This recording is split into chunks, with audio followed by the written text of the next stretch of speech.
This video is brought to you by Incogni. All right, federal employees are banding together to push back against Trump as he tries to make their lives a living hell. And you guys are gonna find this story both amazing and inspiring. So a bunch of federal workers just came together to build a community, a coalition, to act as a resistance during Trump's second term as he tries to gut civil service protections, as he tries to come for everybody in the federal workforce that's not a loyalist and strip away the merit-based system that has existed for decades and replace it with one built entirely on loyalty to him. He's trying to make their lives as miserable as possible, and I came across a community on Reddit comprised of mainly federal workers who are coming up with a plan to push back against Trump, and we have to break down some of these posts because they're both inspiring and a little bit scary at the same time, if that's possible. So make sure you drop a like, make sure you subscribe. We'll break down all of these posts, but first,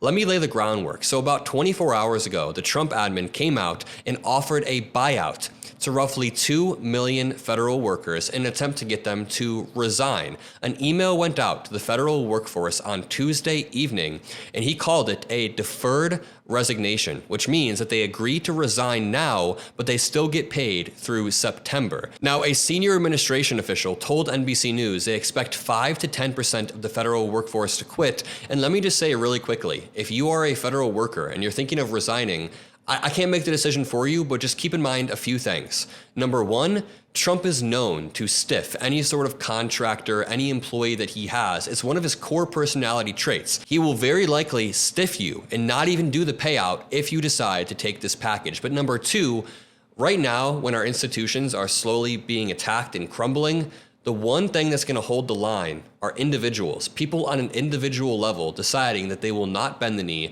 deciding that they will push back and uphold our norms at a time when Republicans clearly don't want to. So a bunch of federal employees are using this exact same line of thought to push back against this buyout. And we'll read that in 1 second, but did you guys know that this buyout was written in the exact same way Elon Musk wrote his buyout a few years back for Twitter? So this reads, imagine spending years in public service only to receive an email framed as a veiled threat saying things are about to get more difficult for you, but that you can end it all by replying with a single word, resign. And this says, send an email or type the word resign if you wish to accept this deferred resignation offer.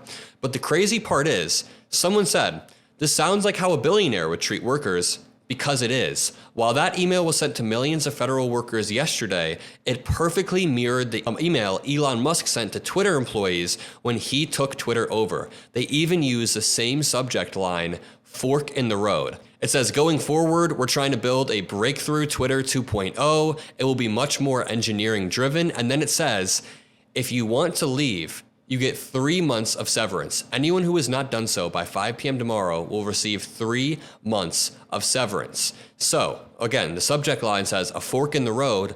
Look at what the federal employee email said yesterday. A fork in the road. It uses the exact same wording that Elon Musk used. And look what happened to Twitter. Twitter has gone down the drain after they fired most of the workforce, and it seems like the government may do the same thing. But this brings us on to this Reddit thread of federal government employees talking about what they're gonna do and how this backfired on Donald Trump. So this post from Fed News says, this non-buyout really seems to have backfired. And it says, I'll be honest, before that email went out, I was looking for any way to get out of this fresh hell. But now I am fired up to make these goons as frustrated as possible. RTO be damned. Hold the line. The top comment says, I was chill and laid back prior. Now I'm digging my heels in out of spite. I'm a big time hater and being petty is one of my favorite things to do. Someone said, I can do all things through spite. It strengthens me. But there's more comments. Someone said, it's wild how quickly things have pivoted from despair to burning motivation. And then someone said, because they thought we'd all quit. The best way to stick it to them is to show up like we've been doing. I'm going to keep my job until someone drags me out of the POD. And then someone said, absolutely, I'm 28 years in and I'm not going anywhere. Someone then said, I'm almost 29 years in and I'm not leaving unless they're dragging me out, kicking and screaming, or I keel over dead. But there's more. Someone says, I've never been more motivated to stay. Before the buyout memo, I was ready to go job hunting, but then a revelation hit. I took an oath under this position to the American people, and leaving my job under the current state would be failing to maintain my oath as a civil servant. As I was saying earlier, if you're a federal employee, I can't decide what you're going to do. It's your life, but you are needed to hold the line. You are incredibly, incredibly important. This says, I solemnly swear or affirm that I will support and defend the Constitution of the United States against all enemies, foreign and domestic. And this is part of the oath that they took. And someone said, this is going to sound really cheesy, but I feel like I need to say this. Taking my oath of office was, to this day, the proudest moment of my life. Since I can remember, I wanted to work for the government. I am a third-generation federal employee, and my parents met at work as federal workers. I'm so honored to get to do what I do, and I love my job. I love my agency's mission, and this is something that Donald Trump is trying to strip away. Now, it's funny, because then there was a post on this subreddit that says, Supervisor told us to stop posting on Reddit. We just had a meeting about employees posting memos and meeting topics on Reddit, and we were told to stop leaking information. Don't stop. The people deserve to know the information. And this has 68,000 upvotes. Again, they are building a coalition. And the top response is, nah, we're good. We again are just giving full transparency of the government system. If they want to be butthurt. As long as it's not classified or national security, don't share that, of course. So again, they are holding the line to the fullest degree. And then we get this post. This post actually brought a tear to my eye. It says, to my fellow feds, especially veterans, we are at war. We watched this goon try to overthrow the government on live TV 4 years ago. Now we are witnessing him try to overthrow it from within. We are the last line of defense against fascism. If we leave, we will be replaced by loyalists. Read Project 2025, and for the love of God, please believe what is written, because that is what is happening. All of the executive orders are directly from that document. The main executive order he's referring to in this is the Schedule F executive order, which allows Trump to reclassify federal employees so that he can hire and fire them based solely off of loyalty, not based on experience or merit or skill level, based solely off of loyalty to him. Now this continues. I didn't dedicate years of my life serving this great country to be bullied into quitting my career by a bunch of fascists. We are being led by the same types of people our grandparents fought against in World War II. They don't care about us, regardless of the fact that 1/3 of us are veterans and many are military family members. They don't care about your kids, your homes, your bills, your livelihood. They don't care that you're an American citizen. They don't care that the annual spending on us is only 4%, and it won't make a difference if we're gone. They don't care that we're middle and lower class employees. They just want to harm you. Do not give in to this nonsense, and remember your oath to the Constitution and the people of America. They said, I don't know what the future holds, but I refuse to bow down to this fascist, authoritarian elite class. Nobody is coming to save us, but we have strength in numbers. It's time to buckle up and continue protecting freedom and democracy. And these comments are just great. You can go read them for yourself, but this says, may the wings of liberty never lose a feather. Dig your heels in. Give them the bird and stand tall. Someone said it's posts like these that give me a reason to still cling on to hope for America. And this is absolutely amazing. Now, Jessica Tarlov on Fox News actually just did a segment about the importance of federal employees. Let me play this. What I'm seeing, though, is that this proposal is having the opposite reaction that they intended, at least in some cases. So there are all of these Reddit threads of federal employees talking about how this buyout has made them more motivated to do their jobs, saying, I've never been more motivated to stay and defend the Constitution. Great.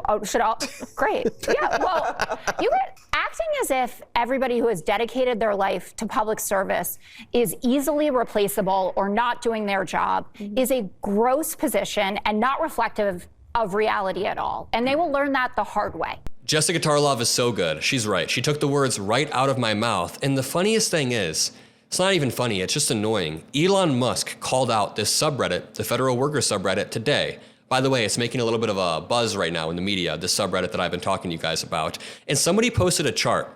And the chart shows the daily workday activity on that subreddit, and it shows that most posts are made during the workday, which is fine. That's normal. That's when people have lunch breaks, bathroom breaks, but they claim many federal civil service workers spend most of their workdays complaining about their jobs on Reddit.